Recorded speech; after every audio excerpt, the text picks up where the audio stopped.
日本熊本发生7.1的地震了，很大啊。那大家就捐钱啊等等，哦，反应也很快。然后日本首相高市早苗感谢各国元首，写了一个文章，没有谢赖清德。我觉得赖清德捐了20万了，哦，他自己的钱好像还是国家熊本，他说捐了20万，20万是不多了，那一个意思嘛。那日本首相感谢了意大利总理、巴西总统、塞尔维亚总统、罗马尼亚总统、韩国总统、法国总统，没谈我们哦，所以呢也引起大家，日本为什么这样？提一下又怎样呢？哦，那日本网友留言也生气，说你们少提赖清德哦。那另外呢，赖清德鼓励大家多捐款，哦，帮助日本脱离难关。虽然呢漏了台湾，漏了赖清德，没关系哦，我们度量很大哦。陈其迈表示尊重哦，反正碰到日本呢就是这样啊，民进党缓颊说台日情谊不因为一次发言就改变了哦。那另外呢，日本的民调高市早苗的好感度已经跌破1半了哦，执政有他民调一直很高的，但是最近呢，尤其家庭主妇还有那个保守的选民对他是不满意的啊，支持度往下走哈。那因为他这个调查是这样，日本把好感度分成11级，0是讨厌你哦，没有什么好感，10是有好感，所以0到10一共11级嘛，哦，那上一次的调查哦，这个对他有好感还有52%，这次的调查就降到43%，哦，所以呢，这个显然高市的这个支持度也开始降低了，我们看一下。日台交流协会举办国民党主席郑丽文援助熊本地震仪式，由片山和之代表协会感谢郑丽文捐款赈灾，向郑丽文主席为首的国民党朋友们表达感谢之意。我们一定要把郑主席的善意传达给日本国内。大张旗鼓举办感谢在野党领袖记者会，颇有日方要积极拉拢关系的味道。另一方面，总统赖清德、副总统萧美琴以及行政院长卓荣泰都各捐款新台币20万赈灾，外交部也捐500万元，也开赈灾专户，8月1号开放国人捐款。这一次熊本的地震，台湾也不例外，除了我本人、副总统、卓院长、政府院长也都已经捐款以外，我也很高兴看到县市长也已经表达他们的善意，只要日本有需要，那我们的搜救队就可以马上出发。总统喊话，只要日本点头，台湾的搜救队随时可以出发救援，也第一时间在 X 上发文致意。但日本首相高市早苗发文感谢各界关心，并标注多位向日本表达关怀的国际领袖，包括了意大利总理、巴西总统、韩国总统李在明、法国总统马克宏，却独漏赖清德，连底下网友都看不下去，提醒高市早苗，你漏掉赖清德了。他也有表达慰问，为何忽略台湾的关注？不会因为他们自己首相的一次的对外的一个讲话里面漏掉未提就认为好像台日之间关系是不是台湾没有受到日本的一个重视？立委缓颊，台日友好，两国人民情谊不会只因为一篇贴文有没有标注从此变质。那边这有什么差别？对国民党好像还不错啊，为什么对赖清德这样子？我觉得，因为其实台日关系，大家开始质疑有没有一些裂缝，已经很长一段时间了啦。就是从那时候卓荣泰他想要擦边球嘛，跑去日本看棒球，然后结果到后来呢，他说他是自费行程，又不敢大张旗鼓，然后后来又传出来日本对卓荣泰此行有点意见，然后甚至于赖清德总统有写信给高市早苗，又被冷处理。然后上一次外交部长林佳龙要去日本过境，然后到另外一个国家，结果呢也进不去，就在机场睡觉，就是诸如此类。其实大家就一直在讲说台日关系到底是好还是不好，就是已经在有点质疑。那这一次，我觉得陈其迈也不要转移焦点。陈其迈被问到这个问题的时候，他回答说：“哎呀，人家在忙啊，人家在救灾，我们不要去跟人家计较。这我们没有要计较，我们只是说透过这个事情去看说那。”他很忙啊，可是他就会记得把别人的名字列上去感谢，这就独漏我们。那是不是真的就是台日关系真的是有一点点，我觉得就有一点变化嘛？不是民进党一直讲的，就是一厢情愿说台日关系就是很好，就是很好，就是很好。可是我们看出来的征兆好像就没有那么好嘛。那所以有人在分析说，就是国与国之间的交往就一定要对等尊严，然后不能单方面的付出。我觉得台湾对日本就是有点单方面付出，就是说日本怎么样我们都好棒好棒好棒，但日本对我们怎么样冷处理、不理我们，甚至于在外交上面对我们冷落，我们也都没关系啦，哎呀不要跟人家计较。那久而久之，人家根本就不会看得起我们啊。那前一段时间不是也有发生，就是日本跟菲律宾在我们台湾东海嘛，直接谈那个协议，也没理我们。那我们外交部第一时间也不敢谴责，也不敢批评，然后还说很棒。后来是在台湾被骂爆之后，他们在改变说法，而且那时候还唾面自干讲说不会影响我们啊，我们跟日本其实也有个渔业协定，就乱讲了。我们跟日本的渔业协定跟台湾东海他们谈那个东西根本是不一样的东西，但是他们全部都扯在一起，所以就那现在到底台日关系是怎样啊？我觉得民进党真的要审慎去看待这个关系，而不是说明明就那么多现象是对我们就没有那么好，可是还一直说台日很好，那到底是怎样？我觉得民进党还是要去处理的，不是一直骗大家啊。日本在外交上是非常现实的，非常非常现实。我还记得很清楚，1972年，尼克森在季辛吉的安排下去访问大陆，尼克森只是去访问大陆，尼克森走了以后，美国还没有承认中共哦。美国是到了1979年，卡特当总统才承认中国，中国跟我们断交啊。所以尼克森1972年去，7年以后，吉米卡特才承认中国。但日本在尼克森到大陆以后，立刻跟我们断交，立刻承认中国大陆。就是日本就是一看那个风向，哦，尼克森都去了，立刻转变。日本其实就是这样子。来，吴峥怎么看？我觉得。其实就跟刚刚看到陈其迈市长讲的，其实我觉得第一个包含说，当然我们尊重日方。第二个事情是，我觉得不用过度诠释，因为你说高市长是不是一个友台派？我个人认为他是非常坚定的友台派了。那当然，他这一次确实这个 X 推文上面没有直接 tag 我们赖清德总统。那背后日方的考量，或者说高市首相他考量什么，我们不确定。但是我觉得这个是一个怎么讲？我们不用太过度放大事情，因为回想一下去年嘛，其实去年当高市早苗他被面临很大来自中国的压力，说台湾有事、日本有事之后，那其实他在这个事情上有没有退却，其实也没有啊。其实他是当时一直维持相当是友台的态度。那刚元之说不要好像每次我们都热脸贴冷屁股，只有我们单方面的付出。我觉得话也不能这样讲，因为忘了当时那时候中国是甚至一度是下令所有的中国游客通通不要去日本玩，大家记得吗？像最近重新开放了，可是那你说，那如果真的变成说我们要算说利益好了，那日方是不是因为高市早苗表达挺台的态度，所以他是不是或多或少承受一些经济损失？那我们也没有为这个事情说特别说好像这个台湾就欠日本一次啊，或者是说我们怎样补偿？因为其实就是说台日之间的这个邦谊其实就是存在嘛。那我们也不会说每一次来回然后计算你赚一点还是我赚一点。那我觉得这次或许啦，当然或许因为现在日本有这个重大的天灾的状况发生，那或许对日方来说，他可能希望现在求稳，或者是不希望这个例如说国际上有些节外生状况，如何我们不得而知。但我觉得无论如何，台日之间的这个邦谊其实也是经过很多的考验不需要现在是因为一点事情就说你看人家是不是放弃我们了？换句话说，就是高市早苗心里越爱台湾，表面越要跟台湾维持一个距离的。我觉得吴峥的辩护也是辩护的很辛苦了哈，就是赖清德的这时的心应该是碎裂了哈，特别是高市没有 take 他也就罢了，然后片山代表呢还这么高调的感谢这个郑丽文主席，你就知道这个日本呢现在跟中国大陆之间的关系是已经冰点到不知道该如何的去破冰了，这不要讲破冰了，都已经快要碎裂了。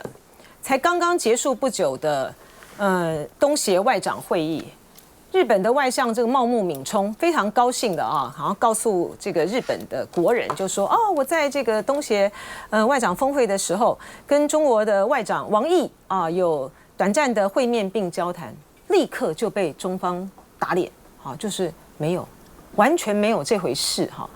就说茂木敏充呢很急着呢要从制造一个假象也好，或释放一个讯息也好，显示就是说中日之间的关系呢现在并没有到无可去挽救的地步，但事实上中日关系真的非常非常的恶劣而且非常非常的坏到已经让这个日本的很多的企业界，因为他们很需要中国大陆的方面的稀土这些的物资，都已经造成了很多的产业停产了。这么恶劣的关系的情形之下呢，一点点回温的迹象都没有。结果完全没想到，就是说高市呢竟然是用这样子的方式在感谢各国呢对于熊本大地震的关怀的时候，会漏掉了台湾，会刻意的漏掉台湾。我们知道呢，因为3.11大地震，台湾的民众呢展现了对于日本的巨大的这个关怀啊，跟慷慨的捐书，所以在台日之间呢，因此建立了很特殊的情谊。然后到了赖清德总统的时候，特别是赖清德总统对于日本政府，他有一个无比深的一个眷恋，无比深的不但是恋殖，而且是单恋着日本的这个政权。高市早苗个人，他对于台湾啊，对于独派的这边的这个势力的亲善跟友好毋庸置疑，但是越是在这种时候，不觉得越悲凉吗？就说他因为呢怕再进一步的得罪中国大陆，所以连 tag 感谢赖清德都不敢。然后呢，在中国日本在无计可施，对于中国不知道该怎么样跟中国能够回复一点点讯号，即便是传递一点的友好的讯号，都不知道该怎么做的时候，所以就高调的感谢郑丽文主席。就是是不是能够透过感谢郑丽文主席，因为郑丽文主席毕竟是跟这个中国大陆中国国民党跟中国大陆之间的关系是友好的，是不是希望透过这样子的来释放一点讯息，告诉大陆当局说，我们没有支持一个有台独倾向的赖清德，我们是跟中国国民党关系友好的。所以日本到今天这样子的一个处境，而我们赖清德已经是不只是被打脸了，而且是被冷遇到一个境地的时候呢，我们的执政党的发言人，我们的陈其迈市长，还有我相信包括行政系统，都还要在这些事情上面呢，尽量说大家放心，没事。其实真的蛮悲哀的。休息一下再回来。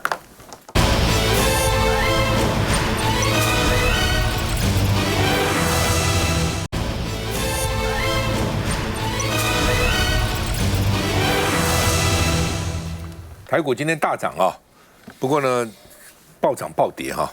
国巨昨天收停456，今天开盘涨停502，收停涨停，哇，这个股民这个心脏要很强哈。台股今天冲破4大关卡，台积电很少涨停，今天涨停，而且呢，大盘今天飙了3186点，涨很多啊。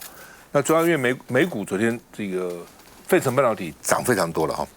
那另外呢，0050也涨停，冲回100元一股。那它有344万的股民说，这回血了。网络就说不用睡公园了，好惨，本来要睡公园，多惨啊！那不止台湾了，亚股报复性反弹，所以呢，主动式的 ETF 呢也涨停，有10档的盘中亮灯啊。那陈冲做过这个行政院长的，他说台股过热，他举了一个东西叫做巴菲特指数，就是你的股市总市值除以GNP 或是 GDP 那结果呢，他说如果超过2倍就是太过热了，75到98可以，那台湾已经到了5倍了，所以呢远远大于2倍。所以大于2倍就是玩火了。巴菲特认为，你到了5倍已经是疯狂了所以呢，他说赖清德主要靠2个橱窗来讲他的政绩了不起，一个是股市本来叫经济橱窗嘛，一个是亚洲资产管理中心所以呢，他认为陈冲人都是假象那另外呢，这个财政部的这个次长也是国安基金会的操盘手阮清华。他说：“到底国安基金会不会进场？因为昨天前连跌了3000多点。他说市场秩序会适度处理，不过已经其实昨天前的先叫公股银行、公股行库公股的这个什么基金的你先进了联合报今天的社论说，台股金跌，主要是去杠杆风暴是下个考验。不过今天因为涨了，所以暂时没有这个去杠杆风暴，但是呢，可能一直涨吗？”那以后你现在杠杆这么大这么强这个借款4代同堂6代同堂这么多，那该怎么办？看一下。股民中午开趴，因为台股暴力反弹，盘中狂涨2962点，来到42895点，创史上最大盘中涨点。而台积电带头冲，盘中涨195元到2400，也是史上盘中最大纪录。另外迎来法说会的联发科，开盘也跳空涨停。融资近期因为大跌之后大减了，那当然整个市场筹码稳定之后呢，当然更有助于台股整个稳定，甚至做反弹。焦点股当中，被动元件纷纷回神，龙头国巨带头涨停至502元，而记忆体更狂刷一排红灯，载板三雄也吹响反攻号角。接下来台股虽然接下来整个大盘的指数空间不大，但是台股接下来就会做稳定的在这里做震荡筑底。面对国巨周四惨吞第3根跌停，收在456.5元，如今又涨停，有人心嘎嘎，也有人动起来。不过从公司基本面来看，国巨营运依然亮眼。法人指出，这波涨势背后，市场解读为被动元件库存去化接近尾声，资金逢低进场抢搭补涨列车，推升股价。后续能否延续涨势，有待观察。来，费伟你怎么看？我们先讲就今天涨了3186点，历史上涨幅第2高，但是股点是第1高哦，历史上有谁第1高？但是量你没看到量并不大哈。换句我猜了外资投入的不多，台湾的投信应该投的会，散户应该投的会比较多哈。这个我是对未来的前途这个是股市我是觉得比较乐观一点哈。我要跟各位从两点来看哈。第一个这个黄仁勋上个礼拜吧他要加码投资OpenAI。黄仁勋为了要卖他的 GPU 的晶片，所以呢，这个市场上预估往后5年到7年，大概市场上卖晶片会多10兆以上10兆美金不是台币那你看黄仁勋他 NVIDIA 的策略就是，我投你，我也给你类似这种准融资准融资，这个就会把盘做大这是第一点第二个呢，现在市场上因为 AI 的各种投入越来越大，现在大家担心 AI 会 bubble 的原因就是你的收入面不够大，我支出面很多，但是我觉得会改变举例我就听媒体的朋友讲，原来以前我们上 AI 要去查都会经过 Google 或者 YouTube 一些入口网站。现在改变我直接用 AI 的网站去查。那如果说当我入口网站改变的时候，我光讲一个广告好了，日后广告的生态会不会变？我下广告，我不要去下以前的喽，我直接去下你 AI 的入口网站嘛。所以我觉得很多事情很难说第二个呢，大家现在觉得我们股市为什么会？不是只有台湾呢，台湾在 AI 的生产链是完整的，是世界第一。但是美国，你看它的不管是在我的 AI 的基础建设，它的算力大量的投资，还有一个动力我们先讲半导体 AI， 还有一个低轨卫星。我跟各位报告以台湾的政策2028年我们就要清算6G 的这个频宽咯，我2030年可能就要去标频谱咯。那个标频谱就代表这什么意思？6G 的要投入了，6G 日后一定是跟低轨卫星是连接在一起的。所以我刚才讲说，你 AI 的产业跟这个6G 的产业当然跟低轨卫星，这个世界上的资产就会快速的膨胀当然，这最近台湾跌的其实还没有韩国惨。韩国的年轻人的杠杆玩得太大了，短短的一个月一个半月哇，有的人真的是睡公园了。未来的前途呢？台湾现在就是我建议了政府要稍微要秀出来哪些的杠杆玩得太大，杠杆，台湾的日后不管是 AI、半导体、低轨卫星，一定是蓬勃发展，这是一定的。只要美国搞出来，而且6、7啊，现在中国大陆也在投，美国投这个 Nokia， 这个 Ericsson 都在投。我跟各位报告，这个是挡不住的。但是财务状况，我们真的是奉劝年轻人了，要投入这个股市啊，不要杠杆，不要玩得太大，适度的投资是健康的。于勋秘书长，我想刚刚费委员讲到韩国的状况，这一阵子当然韩国是让人家看起来还蛮担心的，就有一股跳江潮，就是因为过度的这个财务的操作。不过我也发现一件事情，其实这个是政府这几年来，其实不论是股市或者刚刚讲的外交，都有同样一件事情，就是体制上本身是一件存在的事实。这个委员刚刚也分析了产业的状况，可是我觉得政府的宣传过头，有时候其实是要稍微踩一下刹车啦。好，譬如说陈忠院长讲的，当然大家有很多不同的看法，不过世代同堂这件事情倒是还蛮注意一下，因为所有的人把所有的资金都丢在同一个池子里面。那它的后果就是会产生，譬如说这个，当一断头来不及跑，那可能这个财务杠杆就失衡。这第一个。第二个，我们同时比较细致去看到，就是说政府似乎在某些，譬如说对于 ETF 的单一持股的这个上限，它把它盖子把它打开之后，它所有的力量都集中在单一个股，比如说台积电这件事情上面，到底对不对？到底会不会这个上下震荡的这么高？好，所以我觉得这件事情导致。包括其实像国发基金或国发自己也有，就是这个如果市场有失序的状况，应该要出来适时踩个刹车。好，要不然这样的资金的过度集中，我再度强调，股票可以大概嘛矮，像不可以，对啊，但是上下你会发现，某一天的新闻是终于不用睡公园了，可能过几天之后，我们集体拿着睡袋往公园集合，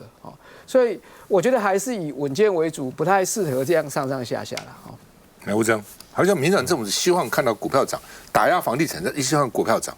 也没有打压房地，应该说这是市场自己不，当然说本来之前当然是针对，例如说新青安啦一些就信用端做管制嘛。那主要是现在股市很强，大家自己会移动资金嘛，有人就从房市把钱搬去股市。但我觉得这样，当然说其实这个信用过度扩张，其实这个事情我相信金管会主管机关也很关注，所以其实。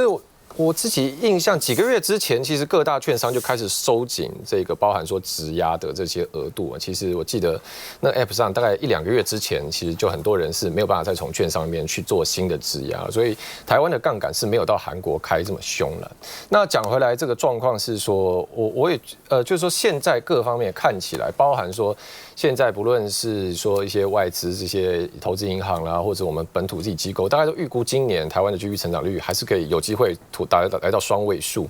那国发会前年公布我们的景气灯号，其实也连7次红灯，所以整个基本面，其实我同意费委员讲，整个就是说 AI 行情基本面还是很好嘛。那为什么就是说当然今天台股大涨，因为昨天晚上美股反弹。那昨天晚上为什么美股反弹？因为其实这个礼拜就是包含 Meta、Amazon 还有这个微软也不错，对，微软都在开财报嘛。那大家就很关心说这个 AI 到底你们的这个几个巨头能不能从 AI 上面赚到钱呢？因为大家觉得你们花那么多钱一直盖 data center 收不回来，那就是泡沫嘛。可是虽然因为4大 CSP 包含 Google 是前几个礼拜有开财报，看起来其实营收的增速都还蛮快的。所以像 Google 它的 Google Cloud 这个年增大概是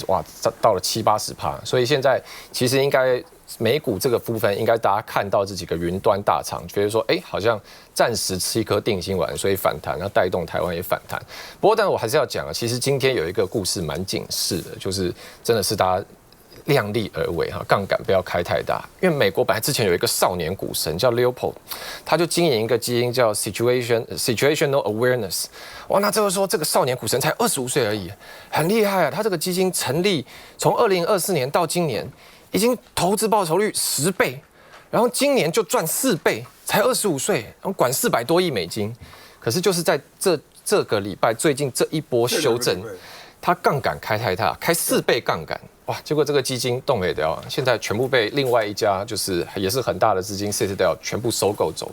所以即便是少年股神杠杆开太大，可能都撑不过波动，所以我觉得这个还是我们这个大家有在投的股民自己都要小心的。休息一下再回来。